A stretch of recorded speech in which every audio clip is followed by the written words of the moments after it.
सहनावतु सहनो भुनक्तु सह वीर्यं करवावहै तेजस्विनावधीतमस्तु मा विद्विषावहै।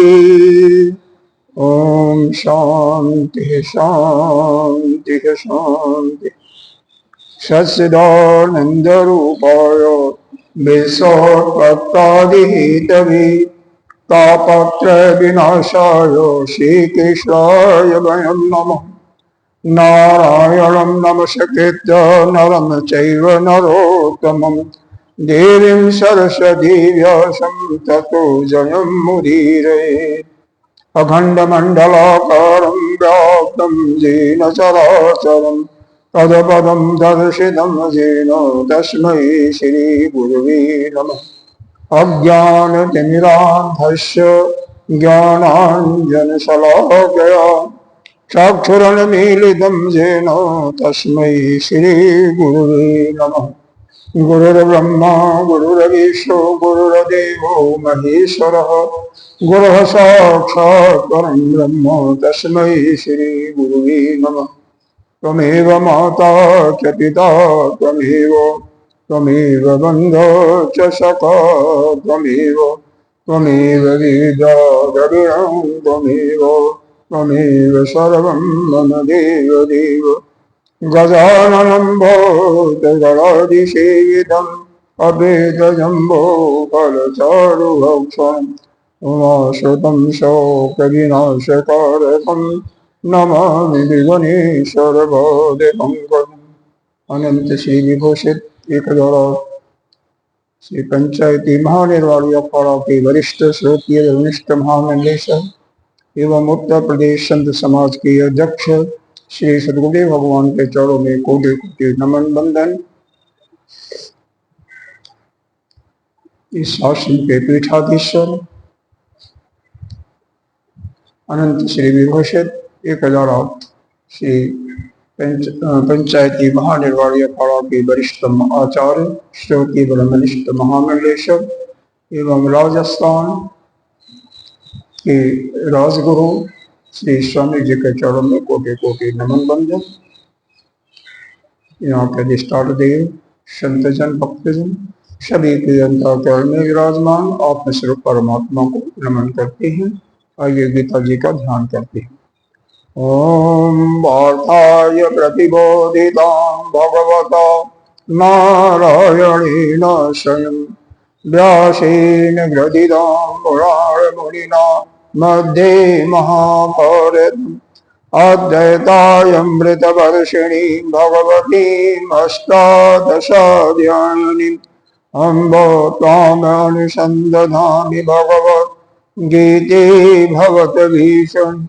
नमस्तुते व्यास विशालबुद्धे वल्लरविन्दाय भद्रनेत्र येन त्वया भारततैलगुणः प्रज्वालितो ज्ञानमयो प्रदीपः प्रपन्नपारिजाताय स्तोत्रवेत्रैकपाणये ज्ञानमुद्राय कृष्णाय गीतामृतनिधे नमः। सर्वोपनिषदो भावो बालनन्दन पार्थो वत्स सुधीर्भोक्ता दुग्धं गीतामृतम्। वसुदेवसुतं देवं कंसचाणूरमर्दनं देवकी परमानन्दं कृष्णं वन्दे जगद्गुरुं। भीष्मद्रोणतथा जयद्रथजलमाम्बरनीलोत्पल शैलग्राहवती च प्रणवहनी तरलवेलोकि अस्वस्थानं विकर्णघोरमकरदुर्योधनवर्धिनी शोधिराखलुपाण्डैररुणदीपवर्तकः केशव पराशर्यवच सरोजममलं गीतार्थगन्धोत्कटम् नानाक्षाणकेशरं हरिपद सम्बोधना बोधित लोके सज्जन सदपदैराणः पीपीयमानं मुदा भूया भारत पंकजं कलिमलो प्रभंसिनश्रेयस् मोहं करोति वाचालं पंगुलं भयते गिरिं जगद्गौतमहं वन्दे परमानन्दमाधवम् यं ब्रह्मा वरुणेन्द्रोऽग्निमरुतः अस्तु वन्द्यदेवैः अस्मै वेदैशाङ्गपदक्रम उपनिषदैः गायन्ति जनसामम् दानावस्थित तदवतीन मनुषा वर्षन्ति यमयोगिन् शान्तं न विदुषुरसुरगणा देवाय तस्मै नमः देवाय तस्मै नमः। हम सब भगवान के द्वारा अर्जुन को माध्यम बना करके प्रकृति के तीनों गुणों का उपदेश देते हुए फिर यहाँ पर बता रहे हैं। पहले तो बंधन का स्वरूप बताया और पहले बताया इन गुणों का स्वरूप क्या है, फिर वृत्तियां क्या है, इन गुणों की वृत्तियां क्या है, फिर यह गुण कैसे बांधता है जीव को, फिर जीव इससे कैसे मुक्त हो सकता है, फिर जो ज्ञान से इस तीनों गुणों से ऊपर हो जाते हैं अर्थात गुणातीत की अवस्था में आ जाते हैं, उनके लक्षण क्या। दूसरे शब्दों में आप कह सकते हैं जो पुरुष मुक्त हो जाते हैं उनके लक्षण क्या है। तो आइए इसी को लेकर के हम 22वें श्लोक से पाठ कर रहे हैं। प्रकाशं च प्रवृत्तिं च मोहम् एव च पाण्डव न दोष्टे संप्रवृत्तानि न वृत्तानि कांक्षति उदासीनो गुणैर्यो न विचाल्यते गुणा वर्तन्त इत्येव जो अवतिष्ठे न अंगति। यहाँ पर भगवान ने इस 22वें श्लोक में वास्तव में हम विचार करें तो इस सृष्टि में 3 प्रकार के पुरुष होते हैं। कौन कौन? एक तो अज्ञान से जो युक्त होते हैं, दूसरा जो साधक हैं, प्रयत्नशील हैं गुणातीत होने के लिए साधना के माध्यम से अपने को इस संसार सागर से पार उतारने के लिए रास्ते पर चल रहे हैं। तीसरे वह जो हैं जो गुणातीत हो चुके हैं यानी उस अमृत तत्व को प्राप्त कर चुके हैं अर्थात जीवन मुक्त हो चुके हैं। तो इन तीनों दृष्टि से इस 22वें श्लोक को कल इस पर चिंतन किया गया था। इसको समझें तो बहुत ही स्पष्ट हो जाएगा। इसमें क्या है, जो वाच्यार्थ है यानी शाब्दिक जो अर्थ है क्या है, प्रकाशम च प्रवृत्तिम च मोहम एव च पांडव। हे पांडव, पांडव में जो श्रेष्ठ अर्जुन है उनको संबोधन किया गया। इस सत्य गुण का कार्य क्या है, प्रकाश है, और रजोगुण का क्या है, प्रवृत्ति यानी काम के तरफ लगा देना, और तमोगुण का क्या है, मोह पैदा कर देना, मोह पैदा करके भ्रमित कर देना। न देष्टि संप्रवृत्तानि न निवृत्तानि कांक्षति। तो जो गुणातीत होता है, जो इन तीनों गुणों से ऊपर हो जाता है, वह क्या करता है, न दृष्टि, यह कोई भी गुण आता है उसके अंतःकरण में, चाहे वह तमोगुण आए या रजोगुण आए सतोगुण आए, उससे वे देश नहीं करता। न दृष्टि न संप्रवृत्तानि। संप्रवृत्तानि का मतलब उससे विचलित भी नहीं होता। न निवृत्तानि कांक्षति, न उन गुण से मुक्त होना ही चाहता है, यह भी नहीं चाहता है कि उस गुण से हम ऊपर हो जाए। मतलब उस साधक को, उस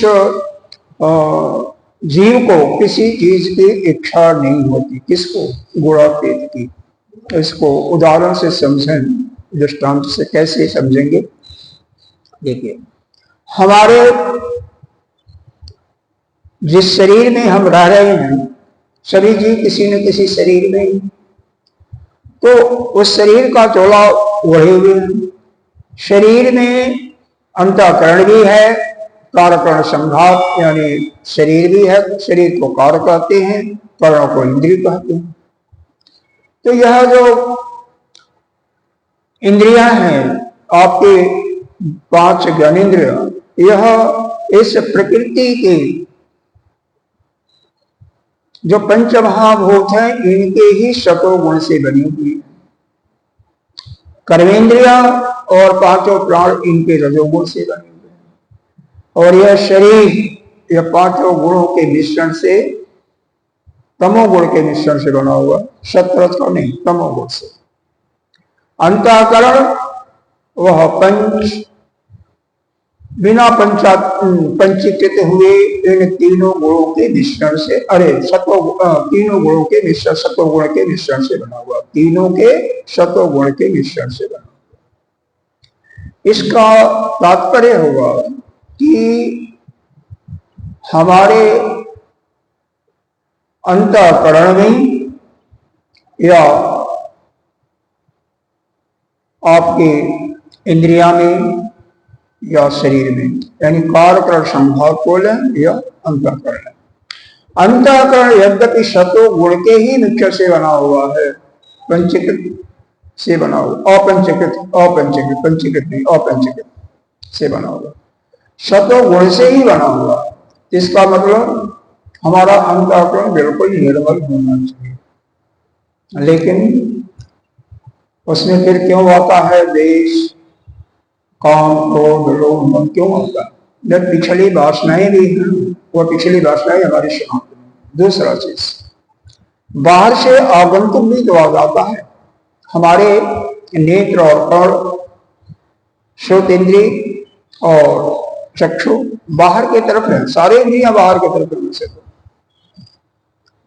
तो बाहर के दृश्य भी इनके माध्यम से ज्यादा हमें प्रभावित करते रहते हैं। तो जैसा हमारे सामने संसार आता है वैसा ही हम प्रभावित होते रहते हैं, और उस इंद्रिय से तो भोजन लेते ही रहते हैं।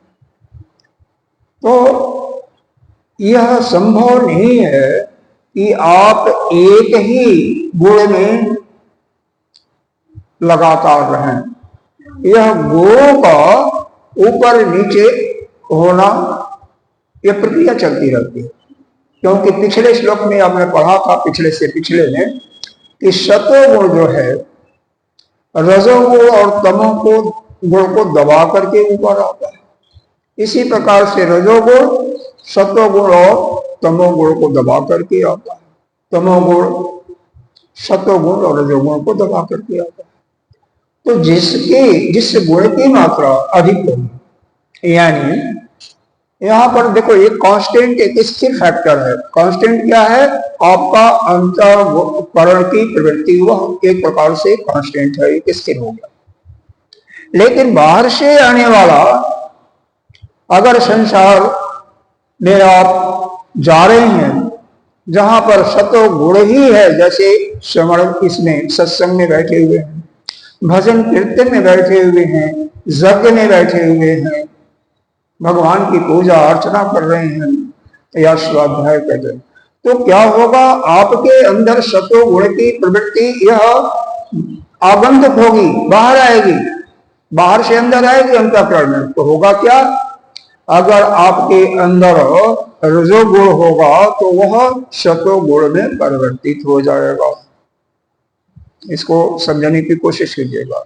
अगर आपके अंदर रजोगुण के व्यक्ति से किसी काम में प्रवृत्ति की भावना आ गई है या लोभ आ गया है, तो होगा क्या? इससे आपके अंदर शतोगुण की प्रवृत्ति आ जाएगी, तो वह लोभ या काम में प्रवृत्ति की भावना यह समाप्त हो जाएगी, किसी कार्य में तीसरा भी समाप्त हो जाएगी। शतोगुण यानी प्रसन्नता, सुख और ज्ञान, प्रकाश हो जाएगा। लेकिन यदि आप मान लीजिए ऐसा वातावरण में पहुंचे हुए हैं जहां पर नाना प्रकार के कार्य ही हैं। अभी यह कार्य करना, वह कार्य करना, लोगों का साथ ऐसे है कि जो कि कार्यों में उलझे हुए हैं, प्रवृत्ति के मार्ग में उलझे हुए हैं। तो वह आगंतुक गुण आएगा आपके अंदर तो क्या होगा? अगर आपका सत्व गुण होगा तो वह भी दब करके क्या हो जाएगा? रजोगुण, क्योंकि रजोगुण मात्रा में ज्यादा आ गया। जो पहले था, पहले मान लीजिए वह 40% था, अगर 12% भी आ गया तो यह ऊपर हो जाएगा सतोगुण से। अगर सतोगुण 50% था तो उससे यह ऊपर हो जाएगा, तो आपके अंदर रजोगुण की प्रवृत्ति आ जाएगी। ये बिल्कुल मैथमेटिकल फार्मूला है, एक प्रकार से है, कुछ नहीं। यदि आप ऐसे जगह जा रहे हैं जहां पर व्यभिचार हो रहा है, लड़ाई झगड़ा हो रहा है, मारपीट हो रहा है, लोग सो रहे हैं, आलस्य में है, तमोगुण में है, तो वहां पर क्या होगा? बाहर से आगंतुक आपको क्या आया? तमोगुण आया। तो आपके अंतःकरण में यदि तमोगुण परसेंटेज में ज्यादा हो गया सतोगुण और रजोगुण की अपेक्षा से, तो आपके अंदर तमोगुण आ जाए। इस प्रकार से यह हमारे अंतःकरण में प्रत्येक जीव के अंतर्गत यह प्रवृत्ति घटती बढ़ती रहती है। कभी सतोगुणी होता है, कभी रजोगुणी हो जाता है, कभी तमोगुणी होता है। जैसे जब वो निद्रा में है तो क्या हो गया? तमोगुणी हो गया। उस समय निद्रा मां का आगमन हो जाता है और वह तमोगुणी हो जाता है। जगता है तो चलना शुरू करता है, शौच इत्यादि करेगा तो रजोगुणी हो जाएगा। और उसके बाद जब पूजा पाठ करना शुरू करता है स्नान करके, तो सतोगुणी हो जाएगा। इस प्रकार से जैसा आगंतुक यानी बाहर से, बाहर संसार से उसके अंदर जैसे जैसे गुणों का अंतःकरण में प्रवेश होता है, उसी के अनुसार वह सतो रजो और तमोगुण से युक्त होता है। सतोगुण जब युक्त हो जाएगा तो उसके अंदर प्रकाश हो जाएगा, सारी इंद्रियां ज्ञान में युक्त हो जाएंगे। इसके लिए बारे में तो बहुत ही विस्तृत चर्चा हो चुकी है, आपको पता है। सतोगुण होते हुए भगवान का ध्यान, पूजा पाठ इत्यादि आप करते रहेंगे। रजोगुण अगर ऊपर होगा तो किसी न किसी काम में लग जाएंगे। अभी यह काम करना, वह काम करना, किसी पर क्रोध भी आएगा, किसी को मार भी देंगे। इस प्रकार से ये चलता रहेगा। लोभ भी होगा। तमोगुण होगा तो मोह से आप ग्रस्त हो जाएंगे, अंधकार छा जाएगा, प्रमाद आ जाएगा, आलस्य आएगा, शरीर में कुछ काम करने की वृत्ति नहीं आएगी। तो अब ये देखो, अगर संसारी आदमी है, संसारी जीव है, तो वह क्या करेगा? संसारी पुरुष वो उसी गुणों के साथ ही अपने को व्यवहार करना लगेगा। वह उसी गुणों से वह युक्त हो जाएगा। व्यवहार सारे करेंगे लेकिन उसमें वह लिप्त हो जाएगा, उससे एक प्रकार से बन जाएगा। अब अपने मन की इच्छा, अपने मन के देखो, जब आप के अंदर मोह आता है किसी के प्रति, तो जल्दी मोह समाप्त होता क्या? समाप्त होने में टाइम लगता। धीरे धीरे दूसरा गुण कोई बढ़ जाता है, या उससे किसी तरह से कोई उसने गलती कर दिया, या उससे आपका द्वेष हो गया, तो धीरे धीरे वो मोह कम समाप्त होता। इसी प्रकार से लोगों को भी ले लो। अगर आपका किसी भी वस्तु के प्राप्ति के लिए लोभ हुआ है, तो वह लोभ घटने की प्रवृत्ति अचानक नहीं जाती है, उसमें भी समय लगता है। तो यह हमारा एक दिन में देखें और रात्रि यानी 24 घंटे के अंदर भी, तो जो ब्रह्म मुहूर्त होता है उसमें सतोगुण का उदय, जो भी जागृत अवस्था में होते हैं सभी के अंदर उस समय सतोगुण ही होता है। क्योंकि अधिकांश लोग सतोगुणी होते हैं तो उनके ज्ञानेंद्रियों के माध्यम से जो आगंतुक गुण आएगा वह सतोगुण ही आएगा। रात्रि में शरीर के अंदर तमोगुण आएगा, क्योंकि चारों तरफ तमोगुण ही होता है। दिन में रजोगुण की प्रवृत्ति होना स्वाभाविक हो जाता है, क्योंकि जिधर भी आपके नेत्र जाएंगे, जिधर आपके श्रोत इंद्रिय जाएंगे, उधर से कार्य की ही बातें चलती हुई दिखाई देंगी, प्रवृत्ति मार्ग की बातें चलेंगी, चिष्टा मार्ग की बातें चलेंगी, तो उसमें रजोगुण होगा। तो इस प्रकार से दिन में हर क्षण यह परिवर्तन होता रहता है। जैसा गुण आता है उसके अनुसार आप बढ़ते रहते हैं। तो संसारी पुरुष जो होता है उसी में बढ़ जाता है। यदि साधक होता है तो वह प्रयास करता है कि हमारे अंदर तमोगुण आया है तो इससे हम इसका अतिक्रमण करके रजोगुण में आ जाए। पहले तो क्या करेगा, अपने को चलना शुरू कर देगा या दौड़ना शुरू कर देगा या कोई काम करना शुरू कर देगा, धीरे धीरे वह रजोगुण में परिवर्तित हो जाएगा। इसका तो प्रत्यक्ष मैं बता रहा हूं, मैंने स्वयं अपने शरीर पर अपनाया हुआ है, बालकों पर भी अपनाया हुआ है। बालक सो रहा है 8 बजे तक 9 बजे तक, उसको जगाओ, आधा घंटा पहले जगाओ और दौड़ा दो, पहले बेटा दौड़ो, तो अपने आप ही वह तमोगुण से रजोगुण में आ जाएगा। मैं तो खुद जब जाप करता हूं, कहीं रात्रि में अगर ध्यान ज्यादा किया, जल्दी निद्रा खुल जाती है तो दिन में जरूर नींद आती है, तमोगुण का प्रभाव पड़ता है, तो जाप करते हुए चलते रहो। उससे क्या होगा, वह तमोगुण दब जाएगा और रजोगुण आ जाएगा। और जब रजोगुण को भी दबा करके अपने अंदर पूजा भगवान का ध्यान करने लगे, प्रवचन किसी का सुनने लगे, क्योंकि वह हर समय यूट्यूब पर अवेलेबल है किसी भी संत का, तो धीरे धीरे आपको अंदर सतोगुण की वृद्धि होती जाएगी। तो आपके अंदर उस परमात्मा के प्रति प्रेम जगता जाएगा, उसको जानने की इच्छा प्रकट होगी। उस समय आप कोई स्वाध्याय करोगे तो उसमें भी मन चचेगा। किसी उपनिषद का आप स्वाध्याय करोगे तो भी उसके अर्थ अपने आप ही स्पष्ट होने लगेंगे। क्यों? आपके प्रत्येक इंद्रियों में ज्ञान का स्फुरण हो चुका है। लेकिन यदि आप गुणातीत हो गए हैं, यानी तीनों गुणों का अतिक्रमण करके उससे ऊपर उठ गए हैं, अर्थात जीवन मुक्त हो गए हैं या ब्रह्म विद्या से युक्त हो गए हैं, तो क्या होगा, आपके अंदर कोई भी गुण आए उससे आप पहली बात विचलित नहीं होंगे। तमोगुण आया कोई बात नहीं, रजोगुण आया तो भी, सतोगुण आया तो न, तो वह चला गया तो उसको पुनः आने की, अगर सतोगुण आया चला गया तो पुनः आपके अंदर आएगा, उसके लिए भी आप कोई प्रयत्न नहीं करेंगे। तमोगुण आ गया तो उसको दूर करने का कोई प्रयास नहीं करेंगे।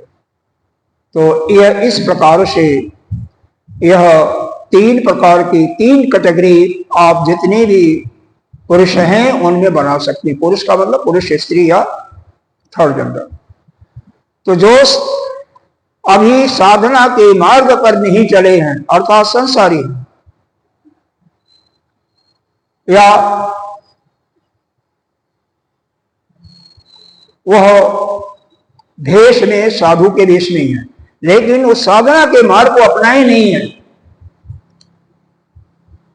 तो जो भी गुण उनके अंदर हावी होगा उसी के उसमें बह जाएंगे, यानी उसी से वह लिप्त हो जाएंगे। वह अपने अंदर इस चीज का भान भी नहीं कर पाएंगे कि हमारे अंदर किस गुण की प्रवृत्ति हो रही है और उसके कारण से हमें ऐसा हमारे मन में परिवर्तन हो रहा है, हमारे मन में जो विचलन हो रहा है इस कारण से हो रहा है, उसका उनको ज्ञान नहीं हो पाएगा। लेकिन जो साधक होगा, जो इस भगवत प्राप्ति या ज्ञान प्राप्ति के मार्ग पर चल रहा होगा, वह समझ जाएगा कि हमें क्रोध आया या हम इस बार कर रहे थे दूसरे कार्य में प्रवृत्त हो गए, इसका मतलब मेरे अंदर रजोगुण की प्रवृत्ति आ गई। तो वह रजोगुण को दूर करने के लिए रूप को दूर करके सतोगुण लाने का प्रयास करेगा। जैसा कि आपको पहले बता गया है कि सतोगुण की वृद्धि कैसे होती है, रजोगुण की और तमोगुण की। इस प्रकार से जो गुण आएगा उसको उससे ऊपर जाने की कोशिश करेगा और धीरे धीरे वह गुणातीत तक पहुंचने का प्रयास करेगा। लेकिन गुणातीत जो हो गया है, जो उस अमृत तत्व को प्राप्त कर चुका है, किसी भी गुण से विचलित भी नहीं होगा, न किसी से द्वेष करेगा और न किसी को पाने के लिए उसको भगाने की कोशिश करेगा। वह चला भी गया गुण तो भी उसको दोबारा लाने का भी प्रयास नहीं करेगा। यह तीनों कैटेगरी में डिफरेंशिएशन यानी अंतर आपने अच्छी तरह से समझ लिया होगा। कोई संदेह हो तो बोलो, प्रश्न पूछो, क्योंकि फिर हम आगे चलेंगे अगले श्लोक की तरफ। कोई मन में शंका तो नहीं है रमानंद जी? नहीं, ठीक। आपके महाराज, आप तो अभी आए हैं तो शायद पूरा नहीं समझे, कई दिन से चल रहा है। चलिए, फिर भी कोई शंका हो तो पूछ सकते हैं। अब इसके बाद भगवान आगे क्या कहना चाहते हैं, इसके लिए भाष्यकार ने एक संगति लगाया है। क्या लगाया? यानी 22वें और 23वें श्लोक के मध्य में एक संगति लगाया। अथ इदानीम गुणातीत किम आचारः इति प्रश्नस्य प्रतिवचनम आ। अर्जुन ने पीछे 21वें श्लोक में पूछा था कि जो गुणातीत हो जाता है यानी जीवन मुक्त हो जाता है, वह कैसा इस जगत में व्यवहार करता है, उसका लक्षण क्या है। लक्षण पूछा था, कैसा व्यवहार करता है और उसका आचार क्या होता है। हालांकि आचार और व्यवहार में बहुत कमी डिफ्रेंशिएशन होता है, जैसे यहाँ पर आएंगे 21वें में पूछा था ना, नहीं और कोई श्लोक है, हाँ 21वां श्लोक ही है। उसका आचार क्या है, उसका आचार क्या है और किन किन लक्षण से, वह लक्षण क्या है, आचार क्या है और किस प्रकार से इन तीनों गुणों से वह अतीत हो जाता है, इन तीनों गुणों से ऊपर उठ जाता है। तो दो प्रश्नों का उत्तर इसमें से दे दिया गया। एक तो उसका लक्षण बता दिया गया, दूसरा तीनों गुणों से अतीत कैसे होता है उसके विषय में भी एक प्रकार से, पूरा तो नहीं लेकिन काफी हद तक इसमें बता दिया गया। अब आचार पर कुछ भी नहीं चर्चा हुई तो भगवान भाष्यकार कह रहे हैं अब अगले श्लोक में उस साधक का जो गुणातीत हो जाता है उसका कैसा आचार होगा, आचरण होगा, उसके लिए बता रहे। उदासीनो उदासीनो गुणेयो न विचाल्यते गुणा वर्तन्त इतीव जो अवतिष्ठति निंगते। यहाँ पर उदासीनवत इसका अर्थ बताया है भाष्यकार जी ने, यथा उदासीनो न कस्यचित् पक्षम भजते तथा अयम गुणातीतत्व उपाय मार्गे अवस्थित। यहाँ पर पक्ष आया है, पक्ष को पक्षी भी कहते हैं। रामचरितमानस यानी रामायण का कभी आपने अध्ययन किया होगा, सुना होगा कि एक बार भगवान ने काकभूषणी जी जो कि ब्राह्मण के रूप में थे, शिष्य थे भगवान के, उनको श्राप दिया था जा तो पक्षी हो जाओ। पक्षी क्यों? दो पक्ष होते हैं, पक्ष और विपक्ष होते हैं, नहीं होता। अगर कोई भी मान लो दो आदमी हैं, एक आदमी आपको इन नेत्रों से दिखाई दे रहा है कि दूसरे को मार रहा है और दूसरे को गाली दे रहा है, उस समय आप बीच में आए, मारने वाले के तरफ से बात करते तो क्या हो जाएगा? मारने वाले के तरफ से बात करते हो तो मारने वाले का पक्ष लेते हुए प्रतीत होंगे। अगर दूसरे के तरफ से बात करेंगे तो जो मारा जा रहा है उसके पक्ष में हो गया। जैसे यदि आपने बोल दिया क्यों भाई इसको मार रहे हो, तो आप मारने वाले का पक्ष हो गए। तो जो पक्ष होता है उसको पक्षी कहते हैं। रामायण में ही आया है कि उनके गुरुदेव उनको ज्ञान की निष्ठा बता रहे थे, ज्ञान का उद्बोधन कर रहे थे और यह भक्ति में ही लगे हुए थे। एक पक्ष हो गए थे, भक्ति अलग ज्ञान अलग। तो उसमें से अगर हम कोई एक ही अपने ही जो उसके अंतःकरण में आ रहा उसी से चिपक जाए तो उसी को पक्षी कहते हैं। यानी एक पक्ष का वह साथ दे रहा है, वो भक्ति का साथ दे रहा था। इसीलिए भगवान ने अरे गुरुदेव ने बोला जाओ तो चांडाल पक्षी हो जाए, और यह कौवे के रूप में उसी समय हो गए थे। तो पक्ष का और भी समझना चाहें तो अब महाभारत के युद्ध में देखें तो सभी एक दूसरे का पक्ष लिए थे। कुछ ऐसे भी थे जो कि किसी का पक्ष नहीं रहे थे। जैसे आप उद्धव जी को देखिए, भगवान के गोकुल से मथुरा आते ही भगवान ने उनको बनाया था और उनके द्वारका में वो भी वह प्रबल मंत्री थे, श्रेष्ठ मंत्रियों में से थे। भगवान के बचपन के सखा थे, बृहस्पति जी के शिष्य थे, उन्हीं के परिवार के थे, उन्हीं के वंश के। तो उद्धव जी के मन में क्योंकि भगवान से अत्यंत प्रेम था, भगवान का भी उनके प्रति प्रेम था, लेकिन जरा सा भी मन में नहीं आया कि हमें भगवान का साथ देना चाहिए, क्योंकि भगवान एक अक्षौरी सेना भी वहां भेजे थे। ठीक था, दुर्योधन के पक्ष में या कहीं गए थे और भगवान से अर्जुन के पक्ष, पांडवों के पक्ष में आए थे। किसी का कोई भी साथ देने का कुछ भी लेश मात्र भी उनके अंदर विचार नहीं। क्यों? वह उदासीन थे, न तो इधर से हमें कोई प्रयोजन है न इधर से प्रयोजन, इसी को कहते हैं उदासीन। वहीं पर बलराम जी को देखिए, जिसका जिसके प्रति प्रेम होता उसकी तरफ जाता है। बलराम जी कृष्ण के बड़े भाई थे, कृष्ण को अत्यंत प्रेम भी करते थे, दोनों उनका अतिशय प्रेम भी था। तो वह भगवान के खिलाफ तो चाहते नहीं थे जाना, लेकिन उनका दुर्योधन बहुत प्रिय शिष्य था, वह दुर्योधन से प्रेम करते थे। लेकिन समस्या यह थी कि दुर्योधन के तरफ से युद्ध करना चाहते थे, लेकिन सोचे कि अगर मैं दुर्योधन के तरफ से युद्ध करूंगा तो हमारा भाई का मैं शत्रु हो जाऊंगा, वो ठीक नहीं है। और भाई के तरफ से लड़ता हूं तो दुर्योधन हमारा प्रिय शिष्य, उसको हमें मारना पड़ेगा। तो इस प्रकार से उन्होंने निश्चित करके यात्रा के लिए चल जाते। यानी वह मन के अंदर भाव है, ऐसा उदासीन तो नहीं कर सकते हो, लेकिन मन के अंदर कुछ कुछ चल रहा है, लेकिन युद्ध से हट गए।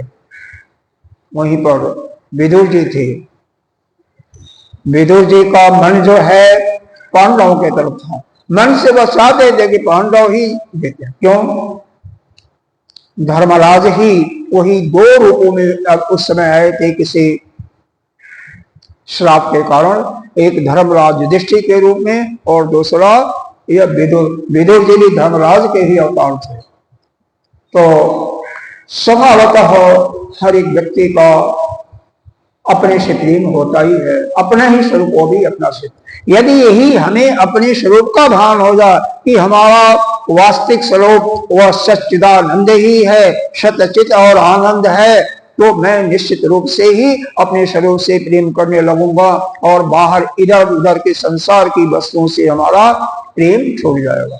लेकिन यह दृढ़ भावना हमारे अंदर नहीं आ पाती ना, भ्रम के कारण, अज्ञान के कारण हम अपने को जीव ही मानते हैं और अधिकांश 90% तो अपने को शरीर ही मानते हैं, शरीर को ही आत्मा मानते हैं। 90 क्या और भी 95, 98% के ही। 95 मान सकते हैं। इस शरीर ही सब कुछ है, शरीर के जो संबंध वो मेरे हैं, और उनको कोई कष्ट होता है तो वो दुखी सुखी होते रहते, बल्कि और भी ज्यादा परसेंटेज बढ़ा सकते हैं। जिनके अंदर जीवत्व भाव आ जाता है कि नहीं मैं शरीर नहीं हूं, मैं तो जीव हूं, शरीर से मैं अलग हूं, ऐसे लोग धीरे धीरे वह अपने जीवत्व का भी त्याग कर देते हैं। क्यों? साधना करके, ज्ञान प्राप्त करके वह अपने जीवत्व भाव को समाप्त करके और नित्य शुद्ध मुक्त मुक्त जो उनका स्वरूप है उसमें स्थित हो जाते हैं।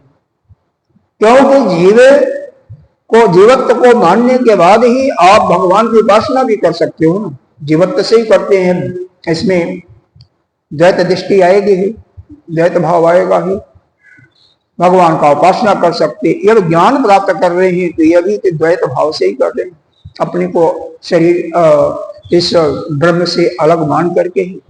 अगर आप अपने को ब्रह्म मानेंगे तो ज्ञान नहीं प्राप्त कर सकते ना, तो जीव मान करके ही आप ज्ञान भी प्राप्त कर रहे हैं। तो शायद उदासीन का तात्पर्य आपको समझ में आ गया होगा। नहीं सोचता हूं कि किसी एक पक्ष का ही लेकर के उसके तरफ से हो जाना, उससे चिपक जाना, उस पक्ष का साथ देना पक्षी कहते हैं। और किसी भी पक्ष का साथ नहीं देना, चाहे कोई दोनों मर रहे हैं। भाई देखो, सृष्टि में जो कुछ हो रहा है उसके करने वाले आप थोड़ी हो, वो है जिसका काम है, जिसने सृष्टि बनाया है वो देखेगा, वो उसका कार्य है। सृष्टि में क्या हो रहा है क्या नहीं हो रहा है, प्रलय कब होना है, किसको मारना है, किसको क्या करना है, वो अपने आप देखना। और तीसरी बात यह है कि जब आप यह समझ गए हो कि गुण आपस में गुणा गुणे से बर्तनते इति मत्वा न समझते, तो जब गुण ही आपस में बरत रहे हैं, आप कुछ करने वाले नहीं है, दूसरा कोई करता नहीं है, ऐसा जब भाव आ जाता है जिस मनुष्य के अंतर्गत, वह क्यों भयभीत हो, क्यों किसी का पक्ष ले, जो जिसका काम है वो भुगतेगा। हाँ, लेकिन जो समाज सुधारक होगा, धार्मिक प्रवृत्ति होगी, वह जो न्याय का पक्ष लेगा, जो कुविचारी होगा वह अन्याय का भी पक्ष ले सकता है। लेकिन जो गुणातीत होगा, जो जीवन मुक्त होगा, ज्ञानी होगा, वो यह समझ करके कि सब कुछ तो मैं ही हूं, हमारे अंदर ही तो सभी हैं, या सबके अंदर तो वही परमात्मा है, तो मैं किसका पक्ष लेने वाला हूं, वह परमात्मा जो चाहे सो करे। अरे एक ही आत्मा तो सबके अंदर विराजमान है, दोनों पक्षों में, तो मैं क्यों किसी का पक्षी बनूं। एक बात और याद कर लेना, अगर कोई पति पत्नी आपस में झगड़ रहे हो, अगर किसी का साथ दिया तो दोनों के दुश्मन बन जाओगे, निश्चित रूप से बन जाओगे। वह पति पत्नी को कुछ भी कहे, पत्नी पति को कुछ कहे, उसके बीच में बिल्कुल ही नहीं आना चाहिए। इसी प्रकार से दो घनिष्ठ मित्र हो या दो भाई हो, किसी बात पर कोई चर्चा लेकर के आपस में विवाद कर रहे हो, झगड़ा कर रहे हो, वहां पर भी बीच में आओगे तो दोनों आपको पीटेंगे, दोनों एक हो जाएंगे, बाहर के लिए दोनों एक हो जाएंगे। इसलिए किसी का पक्ष हमें नहीं लेना चाहिए, विशेष करके जब वहां पर अपनत्व में झगड़ा होता है तो वहां पर। तो यहां पर यही बताया जा रहा है, उदासीनवत तदा उदासीनो न कश्चित पक्षम भजते। जो उदासीन व्यक्ति होता है वह किसी पक्ष का साथ नहीं देता है।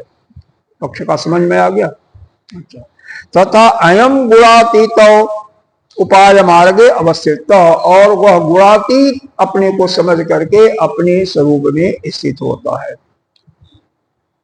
तो एक तो गुणातीत, दूसरा विशेषण दिया आत्मविद, जो आत्मा को जानने वाला है, और तीसरा सन्यासी। यह तीनों, सन्यासी और आत्मा को जानने वाला और तीसरा गुणातीत, तो गुणातीत, आत्मविद और सन्यासी, यह जो है तीनों, इस प्रकृति के तीनों गुण उसको विचलित नहीं कर पाते, वह अपने स्वरूप में स्थित होते हैं।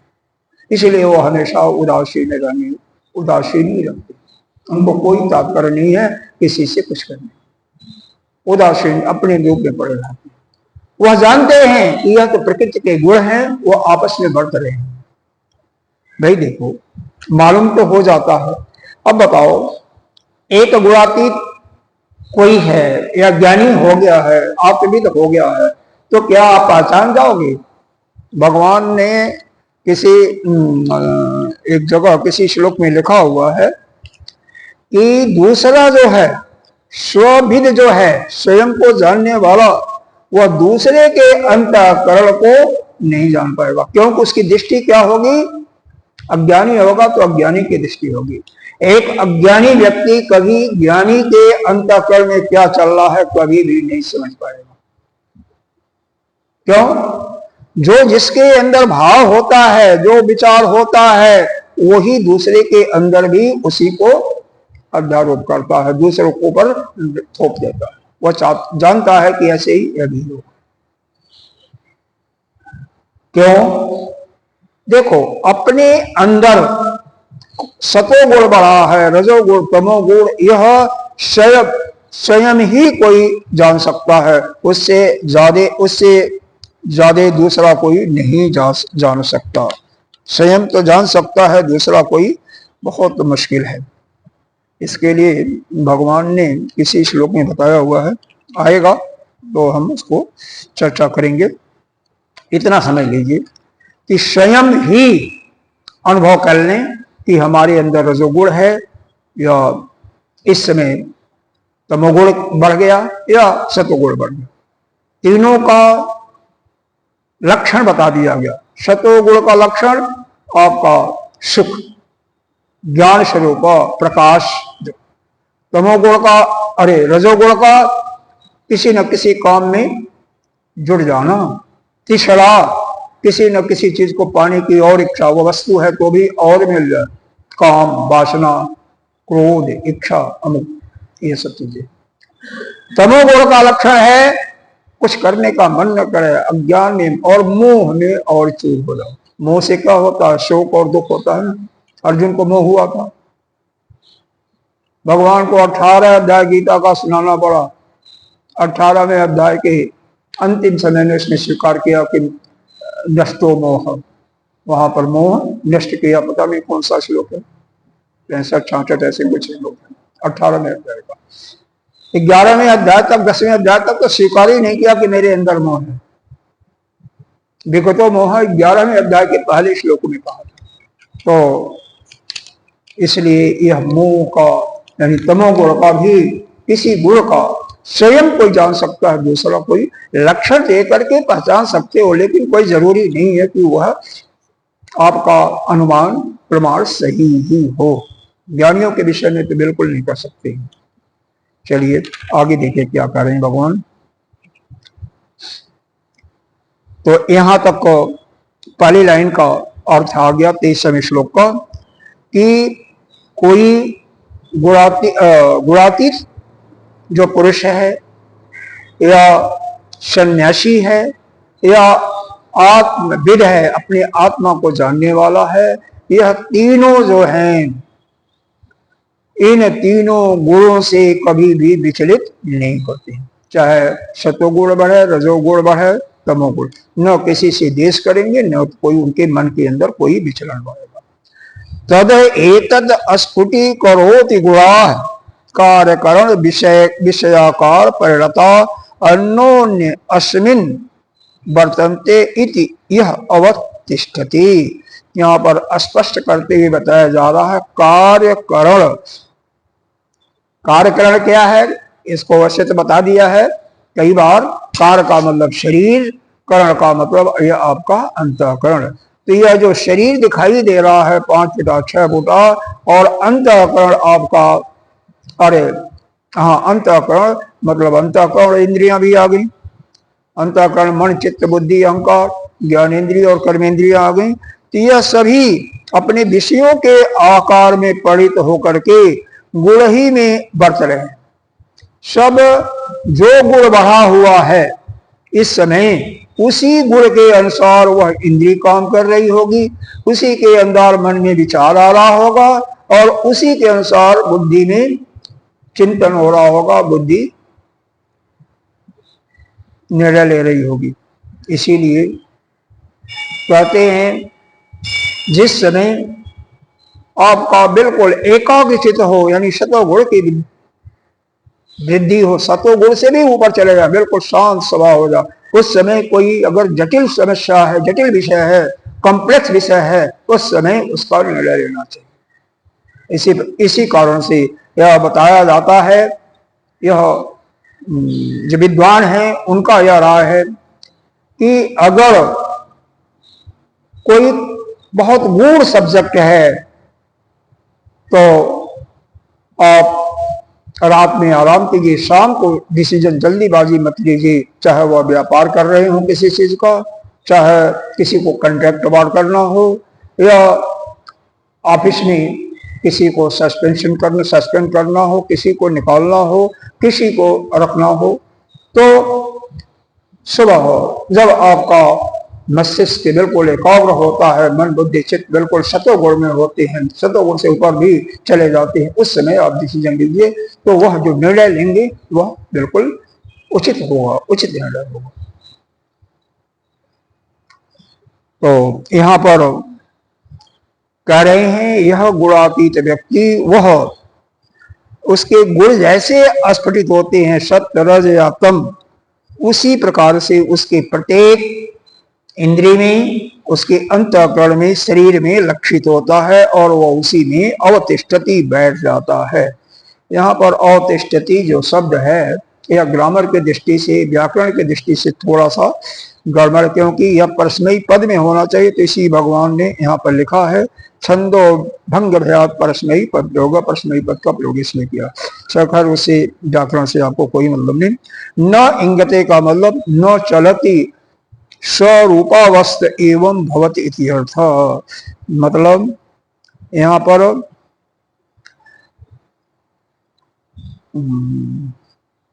वह अविचल रूप से ही रहता है, वह रजोगुण के, किसी रजोगुण के, रजोगुण तमोगुण या सतोगुण के बढ़ने में वह विचलित नहीं होता, चलायमान नहीं होता। चलत का मतलब वह चलायमान नहीं रहता, वह अपने स्वरूप में स्थित होता है। किंच आगे और बताया गया, किंच और क्या, तो 24वें श्लोक में इसको बताती हैं। सम दुख सुख स्वस्थ समलोष्टास्म कांचन तुल्य प्रिया अप्रियो धीर तुल्य निंदा संस्तुति। देखो तीन यहाँ पर लोष्टा है, एक मिट्टी का ढेर है, कोई टुकड़ा है मिट्टी का, होता है इतना बड़ा, ले लो। एक कोई मिट्टी का टुकड़ा लिया और एक जो है कोई पत्थर ले लिया और एक कंचन कहते हैं सुवर्ण को। तो ये तीन टुकड़े आपके पास आ गए, क्या? मिट्टी, पत्थर और सोने। तीनों को जो समग्र दृष्टि से देखने वाला होगा वही धीर पुरुष है। भाई दृष्टि में क्या होगी? आपके दृष्टि में होगी कि सोना वाला अच्छा है। मान लो तीनों में से कहा गया एक उठा लो आप, तो क्या उठाओगे? सोने वाला। लेकिन जो धीर पुरुष होगा, गुणातीत होगा, तीनों को एक दृष्टि से देखेगा, तीनों को मिट्टी ही देखेगा, कोई भी उठा सकता, उसको कोई मतलब नहीं। क्यों? वह जानता है यह जो है कल नहीं था और फिर भी कुछ दिन के बाद नहीं रहेगा, आज दिखाई दे रहा है तो भी क्या है? असत्य ही है। ऐसे ही आप अपने ऊपर विचार करो, आप 50 साल 60 साल के पहले नहीं थे या थे? नहीं थे। 70 साल लगा लो, फिर 50-60 साल के बाद रहोगे भी नहीं। तो पहले भी आप क्या थे? असत थे, नहीं थे, अविद्यमान। असत का मतलब अविद्यमान। अंत में भी अविद्यमान रहोगे, नहीं रहोगे, नहीं दृष्टिगोचर रहोगे। बीच में दिखाई दे रहा है, दे रहे हो, यह केवल एक मिथ्या प्रतीति हो रही है, यह सही नहीं, यह केवल आपकी दृष्टि का फेर है। वास्तव में आप तो आत्मा ही हो, आप तो वह ब्रह्म स्वरूप ही हो। वहां तक दृष्टि नहीं जाती तो कोई बात नहीं, लेकिन कम से कम शरीर से अपने को अलग मानो, क्योंकि शरीर आपका कहना नहीं मानता है। तो आपको कोई बहुत इंपॉर्टेंट विशेष कार्य करना होगा तो इसमें बुखार आ जाएगा या घुटने में दर्द हो जाएगा, यह साथ नहीं देगा कभी भी। यह देता किसी का साथ कभी नहीं देता, आपसे पूछ करके बीमार नहीं पड़ता, आपसे अलग है और आपका साथ नहीं देगा। इसी प्रकार से आप किसी भी चीज को देख सकते हो, पुत्र पुत्री, पति पत्नी, किसी मित्र, कोई भी समय पर साथ देने। क्यों? हर एक कोई अपने आत्मा के लिए, अपने प्रसन्नता के लिए आया हुआ ना, जो उसको अच्छा लगेगा उसी के अनुसार वो काम करेगा, आपके अनुसार थोड़ी चलने वाला कोई। सभी अपने अनुसार ही चाहते हैं, सभी अपने प्रसन्नता के लिए हम कैसे आगे बढ़ें उसके लिए सारे काम करेंगे। आप की सहायता करने में किसी को कुछ मिलने का प्रतीति होगा, तो कोई अपना भला महसूस करता होगा तो करेगा, नहीं तो नहीं करेगा। तो यहाँ पर यही बताया गया, समलोष्टास्म, अस माने पत्थर का टुकड़ा होता है, कांचन माने सोने का, लोष्ट माने मिट्टी का। तो यह तीनों टुकड़ों में जो सम दृष्टि से देखता है, और क्या, समः दुख सुख, सुख भी हो दुख भी हो तो उसमें भी समदृष्टि, स्वस्थ हमेशा स्वस्थ प्रसन्न रहता होगा। अरे दुख आए तो भी प्रसन्न है, सुख आए तो भी प्रसन्न है। कैसे? जैसे श्री रामचंद्र जी को शाम को आदेश मिलता है कि सुबह आपको युवराज का क्या होगा, आपको युवराज की गद्दी पर बैठाया जाएगा, उसका राज्याभिषेक किया जाएगा, और सुबह नहीं, आपको 14 साल का वनवास। लेकिन उनके मन के ऊपर कोई प्रभाव पड़ा क्या? वो हमेशा एक स्वरूप में रहे, वही स्वस्थ रहे, वही स्वस्थ रहे। तुल्य प्रिय अप्रिय, कोई प्रिय भी है या कोई आपका दुश्मन भी है, तो दोनों में एक समान दृष्टि से कौन देखेगा? वही जो धीर पुरुष होगा। दोनों में समान दृष्टि से तुल्य निंदा आत्मसंस्ति। और क्या, आपकी कोई निंदा भी करता है या कोई प्रतिष्ठा भी करता है, आपकी कोई बढ़ाई भी करता है, आपका कोई फूल माला भी पहनाता है, तो भी आप एक समान रहो। ऐसा कौन रह सकता है जो तीनों गुणों से ऊपर उठ गया है? यानी गुणातीत पुरुष ही ऐसा कर सकता है। अगर भगवान के भक्तों का लक्षण 12वें अध्याय में भी देखो तो ऐसे ही वहां पर भी आया है कि जो भगवान के जो भक्त हैं वह निंदा स्तुति दुख सुख सब में एक समान दृष्टि से देखते हैं। कौन सा श्लोक है मैं बता भी देता हूं आपको, 12वें अध्याय में यह है, देखो। आदेष्टा सर्वभूतानां मैत्रः करुण एव च निर्ममो निरहंकार सम दुख सुख क्षमी संतुष्ट सततम योगी अतात्मा दृढ़ निश्चय मया अर्पित मनोबुद्धियो मद भक्त स मेरी। तो इस प्रकार से चाहे कोई भक्त है और चाहे यहाँ पर गुणातीत की बातें कर रहे हो, दोनों के एक ही लक्षण है। और ये भाष्य में देखते हैं कुछ है कोई चीज, तो भाष्य में पहले पेज में तो कोई खास चीज नहीं दिखाई दे रहा, जो बताया गया वही चीज है। अंतिम में तुल्य प्रिया प्रिय का मतलब प्रियम च अप्रियम च प्रिया प्रिय तुल्य समय जस्य सह, मतलब वही चाहे आपके लिए लाभकारी चीज हो या आपके लिए बिल्कुल बेकार हो या आपके लिए हानिकारक हो, हर स्थिति में एक समान देखना, समान समझना। जो बुद्धिमान है वह कोई निंदा करता है तो भी, स्तुति करता है तो भी, उसको सम्मान देता है तो भी सबको समान समझता है। किसी से न वह द्वेष करता है और न किसी से प्रेम करता है। यह समझ में आया क्या? ऐसे ही व्यक्ति को हम कहते हैं धीर पुरुष।